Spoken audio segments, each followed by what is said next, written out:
올라가라는 알라예요, 알라. 그러나 이스라엘 있는 이스마엘이 부르는 알라는 이건 아니에요. 이거는 알라. 그러니까 우리가 이게 음역한 거잖아요, 그죠? 그러니까 다 이게 발음이 어떻게 보면 정확지는 않는 거죠. 알라는 아인 라메드 해예요. 그러면 아인은 예수와예요. 그래서 예수와는 두 눈을 가진 자예요. 두 눈을 가졌는데 하나를 보는 분이에요. 사람은 두 눈을 가졌는데 막 10가지도 보고 하잖아요. 근데 주님은 한 가지만을 보고 한 가지만을 얘기를 해요. 그걸 구원이라고 얘기하는 거예요. 그 다음에 이 라메드는 누가 갖고 있냐면 엘로힘이 갖고 있어요. 근데 엘로힘은 누구랑 같으냐면 여호와 또 누구랑 또 예수하고 같은 거예요. 그러나 이분들은 엘로힘 여호와 예수와는 십자가에 죽어야 돼요. 그죠? 십자가에 죽어야 돼요. 그래야 뭘로 와요? 참 하나님인 그리스도 르하우로 온단 말이에요. 그래서 사람들이 안 믿는 사람도 꿈을 꾸고 안 믿는 사람도 예언을 하고 안 믿는 사람도 마음의 재능들이 있죠. 그 육체에 다양하게 있죠. 그걸 엘로힘이 하는 거예요. 근데 그 엘로힘이 하는 것까지만 알게 되면 그들은 종교 생활하는 자죠. 무당들도 그것까지는 아니까. 그런데 우리는 그 모든 종교 행위나 무당 그런 거에서 벗어나서 참 하나님은 나의 머리, 나의 생명, 나의 진리신 그리스도를 붙드는 거예요. 예수의 영인 그리스도를 붙들어 버리는 거죠. 그래서 이 알라라는 것은 오히려 뭐예요? 예수로 내가 구원받았다면, 예수로 구원받았다면 반드시 뭐를 하냐면 십자가를, 그렇죠? 진리를 익히는 거죠. 라메드가 진리를 익히는 거니까.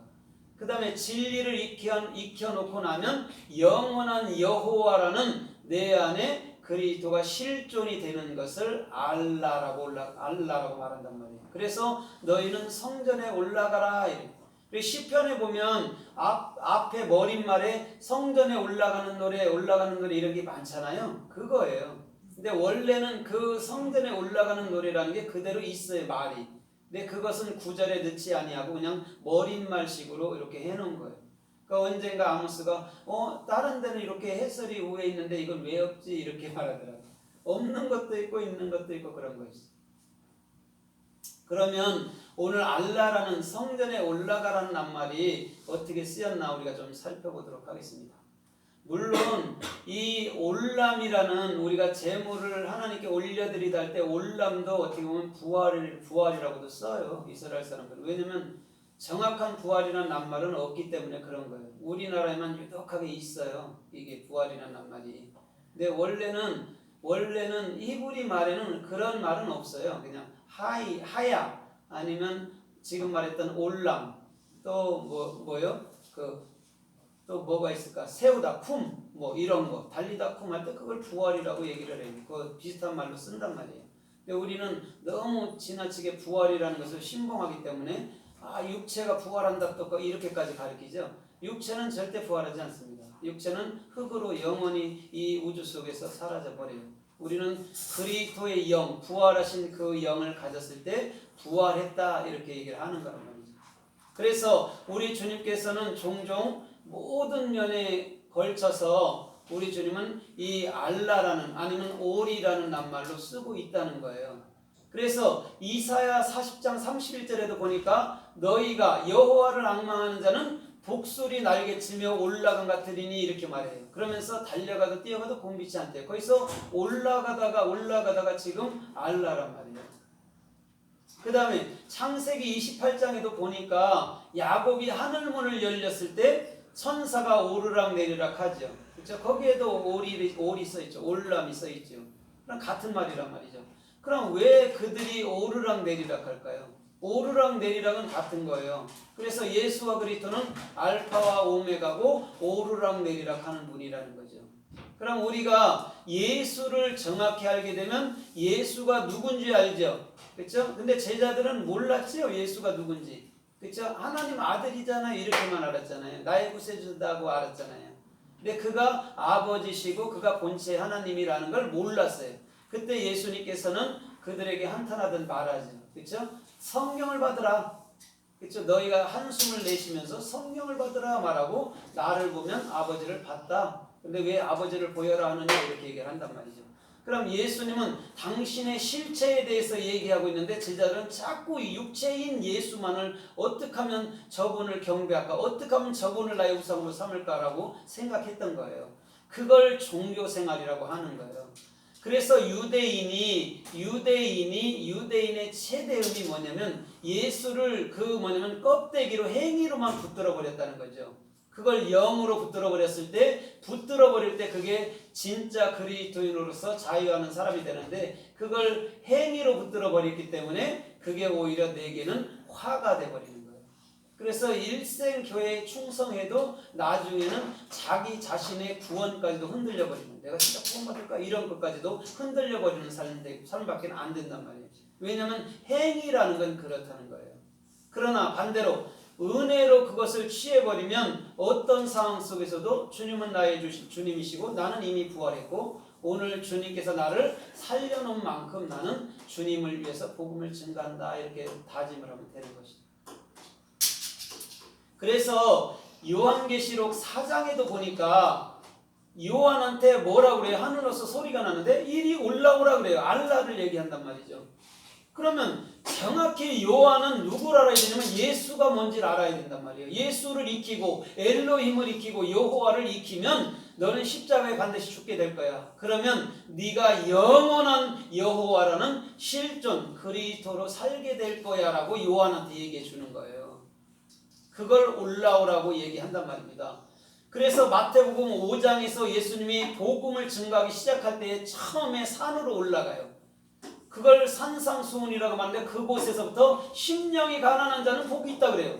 그럼 심령이 가난하다고 말하면 르하우란 말이에요. 네 마음속에 나는 머리로 들어갈 거야. 그걸 심령이 가난하다고 얘기할 거야. 그걸 또 복 있다고 얘기할 거야 라고 얘기한단 말이에요. 거기서 예수 자신이 아인이잖아요. 그렇죠? 그러면서 내가 엘로힘으로 너에게 가르쳐 줄게. 십자가로 가. 거기서 네 자신이, 네 생각이, 네 방법이, 네 지식이 죽어야 영의 말이 네 마음속에 깨우쳐질 거야를 얘기해 주는 거예요. 그것을 지키라고 주는 게 아니에요. 지킬 수가 없어요. 그거는요. 지켜지지도 않고. 그렇죠? 하물며 뭐 졸린 것도 못 지키는데 뭘 지켜요, 인생이요. 그것을 마음으로 가지라는 거예요. 근데 그것이 뭐였냐? 르하우, 너의 머리였다. 그리스도였다를 얘기해 주는 거예요. 그래서 마태복음 8장에는 예수님께서 산상수훈에서 얘기하시고 내려오느라 그래요. 내려오니라. 그렇죠? 내려오면서 뭐를 해요? 중풍병자를 고치고 죽은 소녀 야이로의 딸을 고치고 눈먼 자를 치료하고 하는 거예요.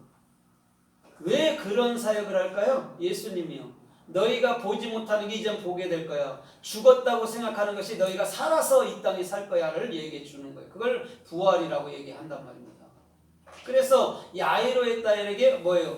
쿰, 일어나라. 소녀야 일어나라. 쿰, 생명, 부활로 나오라 이런 말이에요.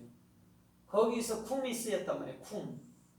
아니면 하야로 쓰였고 네가 존재야. 그게 부활이야. 이렇게 얘기한단 말이에요. 근데 원래는 하야는 여호와에게만 쓰여 있잖아요. 그렇죠? 여호와에게만 쓰여 있단 말이에요. 근데 그곳에 해라는 하야가 두 실존으로 나타난단 말이에요. 그래서 예수님은 보여지는 예수로 죽고 보여지지 않는 예수로 영원히 우리의 머리로 르하우로 살게 되는 거죠. 그것을 가졌을 때에 우리가 그리스도인으로서 이 땅에 사는데 부족함이 없게 되는 거예요.